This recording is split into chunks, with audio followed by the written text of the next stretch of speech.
દર્શક મિત્રો, spark today ન્યૂઝમાં આપનું સ્વાગત છે। જે પ્રકારે ગઈકાલે અતિભારે વરસાદ વરસ્યો હતો, ત્યારબાદ અમે આજે આપને મુજમોડાનો જે બ્રિજ છે ત્યાંના આપણે દ્રશ્યો બતાવ્યા અને ત્યારબાદ હવે જે અકોટા જે બ્રિજ છે ત્યાં નીચેથી પસાર થતી જે વિશ્વામિત્રી નદીના દ્રશ્યો બતાવી રહ્યા છે કે જ્યાં અહીંયા વિશ્વામિત્રીના કાંઠે આવેલા જે અકોટા વિસ્તારના જે ઝૂંપડપટ્ટી જે છે ત્યાં હવે ધીરે ધીરે પાણી પ્રવેશવાની શરૂઆત થઈ ચૂકી છે એવું લાગે છે। વડોદરા મહાનગરપાલિકાના તંત્ર દ્વારા અહીંયા જે રહીશો રહે છે તેઓને જે છે તે સચેત નથી કરવામાં આવ્યા અને તેઓને સ્થળાંતર કરવા માટેની કોઈ જાણકારી નથી આપવામાં આવી। તેમ શકો છો કે પાણીનું લેવલ સતત વધી રહ્યું છે, તેમ છતાં પણ જે ઝૂંપડપટ્ટીમાં જે રહેતા જે લોકો છે તેઓ હાલ અહીંયા નજરે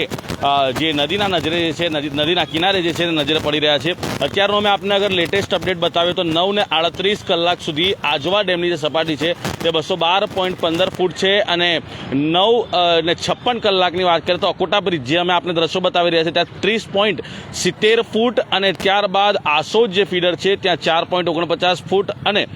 જે બહુચરાજી બ્રિજ છે તેની વાત કરીએ તો 16.83 ફૂટ અને કાલાઘોડાની વાત કરીએ તો 27.82 ફૂટ અને 9:57 કલાકની વાત કરીએ તો મંગલ પાંડે જે બ્રિજ છે ત્યાં 28.50 ફૂટ અને મુજમોડાનો જે બ્રિજ છે આના પહેલાં જે અમે આપને દ્રશ્યો બતાવ્યા ત્યાં 29 ફૂટે જે સપાટી જે છે વિશ્વામિત્રીની તે પહોંચી છે અને પ્રતાપપુરા ડેમ જે છે તે પ્રતાપપુરા ડેમની 228.46 ફૂટ, સમાહરની બ્રિજ જે છે તેની 32.13 ફૂટ અને વડસર બ્રિજમાં 27 ફૂટ આ જે વિશ્વામિત્રીની જે સપાટી જે છે તે પહોંચી છે। અને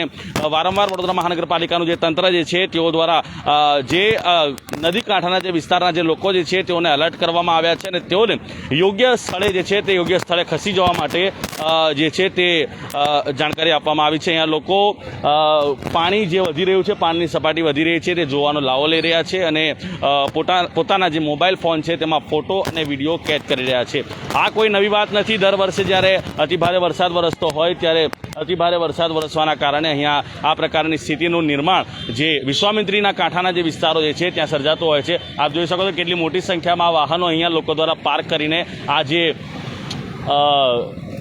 વિશ્વામિત્રીનો જે નજારો જે છે તે નજારો તેઓ જોઈ રહ્યા છે અને અહીંયા આપને જણાવી દઈએ કે અવારનવાર અકસ્માતો સર્જાતા હોય છે, તેમ છતાં પણ અહીંયા પોલીસ જે છે તે પોલીસ અહીંયા નજરે નથી પડી રહી। આપણે જે છે અકોટા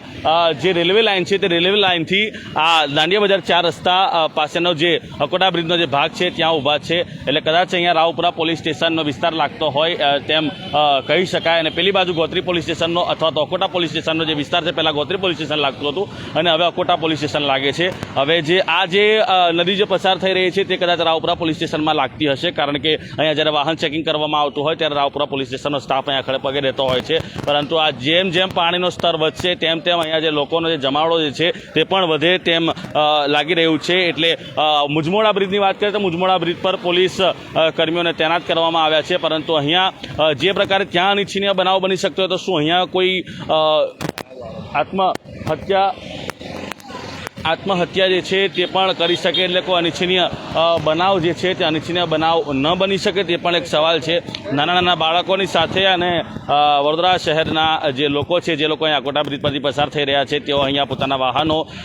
મુખ્ય માર્ગ પર પાર્ક કરીને, આ કોઈ નવી વાત નથી મુખ્ય માર્ગ પર વાહન પાર્ક કરવાની, કારણ કે અહીંયા લોકો રાત્રે જે ઠંડી હવાની મજા લેવા માટે આવતા હોય છે। અવારનવાર અહીંયા અકસ્માતો સર્જાતા હોય છે, પોલીસનું વાહન પણ અહીંયા સતત પેટ્રોલિંગમાં હોય છે, તેમ છતાં પણ લોકો જે વાહન ચાલકો જે છે અહીંયા આપ જોઈ શકો નો સ્ટોપિંગ અને નો સ્ટેન્ડિંગના જે ચિહ્નવાળા બોર્ડ પણ ટ્રાફિક વિભાગ દ્વારા મારવામાં આવ્યા છે, તેમ છતાં પણ અહીંયા લોકો વાહન પાર્ક કરીને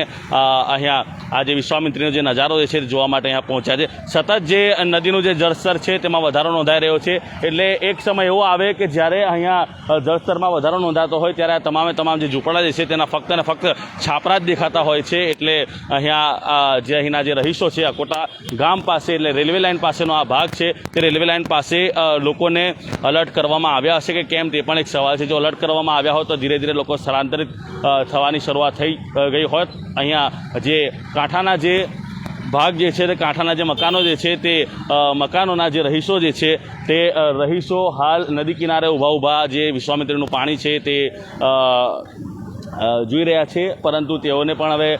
ખસેડવાની જરૂર જેમ લાગી રહ્યું છે, કારણ કે જો વરસાદ તો નથી વરસી રહ્યો, જો વરસાદ વરસશે તો વધુ સ્થિતિ વણસી શકે તેમ છે. એટલે હવે જે વડોદરા શહેર પોલીસ જે છે, વડોદરા શહેર પોલીસ દ્વારા અહીંયા જે અકોટા બ્રિજ પર પણ પોલીસ કર્મીઓ તૈનાત કરવાની જરૂર છે. જે પ્રકારે મુજમોડા બ્રિજ પર પોલીસ કર્મીઓ તૈનાત કરવામાં આવ્યા છે. લોકો ખાસ કરીને જ્યારે પાણીનું સ્તર વધતું હોય ત્યારે સેલ્ફી લેવા માટે અથવા તો વિડીયો ઉતારવા માટે ઊભા રહેતા હોય છે, અને તે ટ્રાફિકને અડચણ ઉપર સાબિત થતું હોય છે. અને જ્યારે અકસ્માત સર્જાય ત્યારે પોલીસના ફોલ્ટમાં લેવામાં આવતી હોય છે. એટલે અહીંયા પણ પોલીસ તૈનાત કરવાની જરૂર છે. અને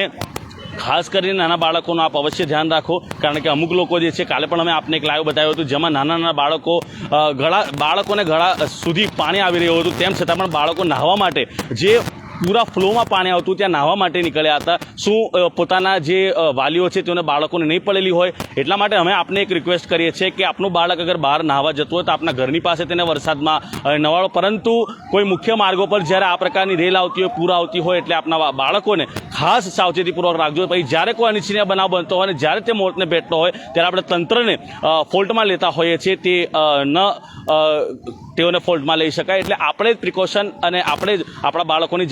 જાળવણી જે છે તે જાળવણી લેવી જરૂરી છે. કેમેરામેન અબરાજ સાથે હું Adil Patel, spark today news, Vadodara.